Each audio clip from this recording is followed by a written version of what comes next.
Hello friends, Indian coast guard ரெக்ரூட்மெண்ட்டில் வந்து assistant commandant போஸ்ட்டுக்கு வந்து இப்போ வந்து எவ்வளோ வேகன்சி, எந்த கேட்டகரியில் எவ்வளோ வேகன்சி ஃபில் பண்ண போகிறாங்க அப்படிங்கிற அந்த டீட்டெயில்ஸ் வெளியிட்டிருக்காங்க.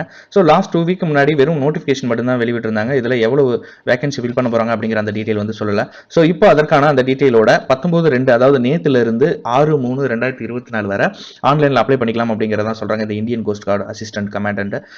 இதில் வந்து சென்ட்ரல் கவர்மெண்ட் ஜாப் ரெகுலர் பேஸில் வந்து இருக்கும். இதில் வந்து ஜென்ரல் டியூட்டி, டெக்னிக்கல், அதாவது mechanical and electrical, electronics. So இந்த வேகன்சி வந்து இப்போ ஆல் ஓவர் இந்தியா பேஸில் வந்து ஃபில் பண்ணுறதுக்கான அந்த நோட்டிஃபிகேஷன் தான் விட்டுருக்காங்க, அஃபிஷியல் நோட்டிஃபிகேஷன் ப்ளஸ் ஆன்லைனில் அப்ளை பண்ணுறதுக்கான அந்த லிங்க்குமே கொடுத்துருக்காங்க.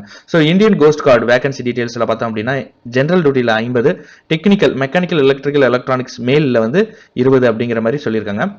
ஸோ இது ஒன்லி வந்து மெயில் கேண்டிடேட் மட்டும் தான் அப்ளை பண்ண முடியும் அப்படிங்கிறத சொல்கிறாங்க. ஜென்ரல் டியூட்டி என்ன அப்படிங்கிறது நம்ம இதுக்கு முன்னாடி வீடியோ போட்டிருக்கோம். இதுக்கான அந்த குவாலிஃபிகேஷன் மற்ற டீட்டெயில்ஸ் எல்லாமே, ஏஜ் லிமிட் என்ன அப்படிங்கிற மற்ற டீட்டெயில்ஸ் எல்லாமே வந்து இதுக்கு முன்னாடி நம்ம சேனலில் வீடியோ போட்டிருக்கோம். அதை நான் லிங்க்கில் கொடுக்குறேன், அதை செக் பண்ணி பாருங்கள்.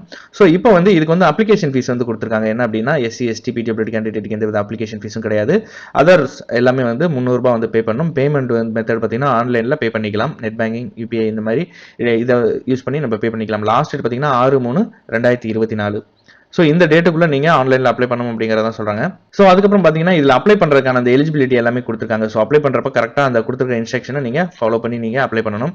ஸோ வேகன்சி பார்த்தீங்க அப்படின்னா இங்கே போஸ்ட் வைஸ் கொடுத்துருக்காங்க. அதாவது ஜென்ரல் டியூட்டியில் வந்து 50 வேகன்சியில், SCயில் 6, STயில் 7, OBCயில் 18, EWSயில் 2, அண்டர்சோல்ல 17 சொல்லிட்டு 50. டெக்னிக்கல் இன்ஜினியரிங், அதாவது எலக்ட்ரிக்கல் எலக்ட்ரானிக்ஸில் 20 வேகன்சி, SCயில் 5, STயில் 2, OBCயில் 8, EWSயில் எதுவும் இல்லை, அண்டர்சோல்ல 5 சொல்லிட்டு 20 வேகன்சி. ஸோ டோட்டலாக வந்து 70 சொல்லியிருக்காங்க. அடிஷனல் எலிஜிபிலிட்டி கிரைட்டீரியா எல்லாமே இந்த அஃபிஷியல் நோட்டிஃபிகேஷன் கொடுத்துருக்காங்க. ஸோ ஆன்லைனில் அப்ளை பண்ணுறப்ப நீங்கள் என்ன பண்ணணும், இயர்லி கோர்ஸ் வைஸ் அந்த இது கேட்டுருக்காங்க. அதாவது செகண்ட் இயர் மார்க் ஷீட் வந்து issue on before the closing டேட்டுக்கு முன்னாடி இஷ்யூ பண்ணியிருக்கணும், அந்த 3 இயர்ஸ் கோர்ஸாக இருந்தால்.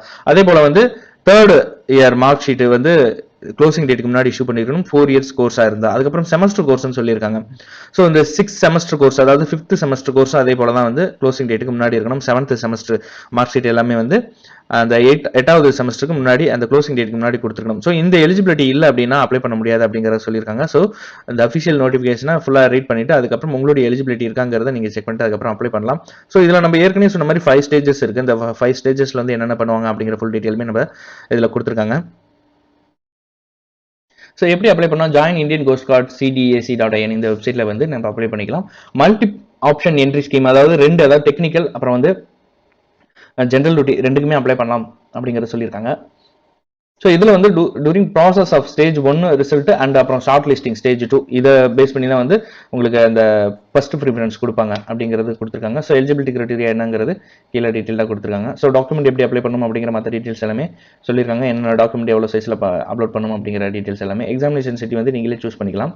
ஸோ அதுக்கப்புறம் கான்டாக்ட் டீட்டெயில்ஸ், கொயரிஸ் ஏதாவது கிளாரிஃபிகேஷன் இருந்தது அப்படின்னா ஸ்டேஜ் 1, ஸ்டேஜ் 2 இதுக்கு வந்து இமெயில் ஐடி, ஃபோன் நம்பர் கொடுத்துருக்காங்க. ஸ்டேஜ் 2 அப்லோடிங் டாக்குமெண்ட்ஸ் இஷ்யூ ஏதாவது இருந்துச்சுன்னா அதுக்கான email ID, phone number. Online registration, payment issue, admit card இதுக்கான இமெயில் ஐடி, ஃபோன் நம்பர் கொடுத்துருக்காங்க.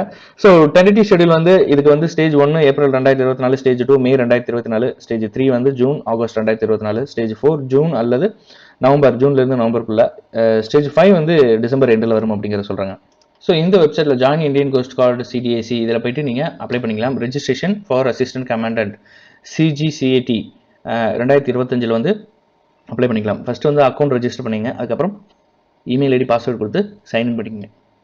ஸோ ஃபில் பண்ணுறதுக்கு முன்னாடி இன்ஸ்ட்ரக்ஷன் கொடுத்துருக்காங்க. ஸோ இதை கேர்ஃபுல்லாக நீங்கள் படிச்சுட்டு அதுக்கப்புறம் நீங்கள் அப்ளை பண்ணலாம். உங்களுடைய பர்சனல் டீட்டெயில் கொடுக்குற மாதிரி இருக்கும். குவாலிஃபிகேஷன் டீட்டெயில் வந்து நோட்டிஃபிகேஷனில் சொல்லியிருந்தாங்களா, செமஸ்டர் வைஸ் அந்த மார்க் பர்சன்டேஜ் கொடுக்கணும். போஸ்ட் செலக்ஷனு, உங்களுடைய address detail, additional detail, upload documents, stage 1க்கான சிட்டி எக்ஸாம் சிட்டி, ஸ்டேஜ் 2க்கான எக்ஸாம் சிட்டி, அப்புறம் ப்ரிவியூ, அப்புறம் மேக்கிங் பேமெண்ட்டு, அப்ளிகேஷன் ஸ்டேட்டஸ் என்னங்கிறத செக் பண்ணிட்டு நீங்கள் ஃபைனலாக வந்து அப்ளிகேஷன் ஃபார்ம் வந்து பிரிண்ட் அவுட் எடுத்துக்கலாம். ஸோ மீண்டும் ஒரு பதிவில் சந்திக்கிறேன். நன்றி, வணக்கம். தேங்க்யூ.